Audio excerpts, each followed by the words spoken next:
এখন হচ্ছে আপনার আমের সিজন। এখন আমরা বিভিন্ন ফল দিয়ে বাচ্চাদের জুস বানিয়ে দিব। তারপরে বিভিন্ন আইটেমের খাবার বানিয়ে দিব।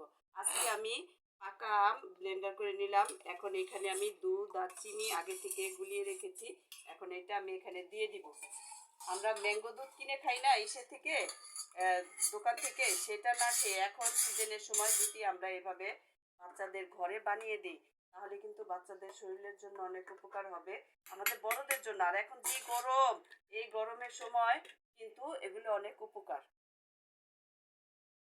এই যে আমার হয়ে গেল ম্যাঙ্গো দুধ বলেন আর যেটাই বলেন, হয়ে গেল এই যে। এখন এইভাবে বাচ্চাদের দিতে পারেন, বড়দের দিতে পারেন। এমনকি এইভাবে এখন সিজনের আমটা কিন্তু এইভাবে ব্লেন্ডার করে আপনি বোতলে ভরে রেখে দিতে পারেন সারা বছর খাওয়ার জন্য ডিপে। আচ্ছা যাই হোক, এখন একটা কথা বলবো, কেউ কিছু মনে করবেন না, যারা এটা করে তাদের, আর সবার উপকারের জন্য বলছি। দেখা যায় কি অনেক ভাই বোনেরা আপনার আইডি আমার আইডিতে ঢুকে ট্যাগ করে বসে থাকে।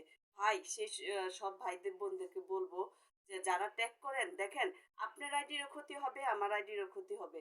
কেউ কাউকে ট্যাগ করেন না, ট্যাগটা না করে আপনি লাইক কমেন্ট দিয়েন, আমরা আপনাদেরকে লাইক কমেন্ট দিব, সবার সবার ভালো হবে, সবার আইডির জন্য ভালো হবে। কেউ কাউকে ট্যাগ করে কারো ক্ষতি কেউ আমরা করব না, দুইজনেরই কিন্তু ক্ষতি হচ্ছে। তাই না করে আমরা ভালো ভালো কাজ করি, আমরা অন্যের আইডিতে যে কেন আমরা ট্যাগ করব। এই বললাম, কেউ কিছু মনে করবেন না। আল্লাহ হাফেজ।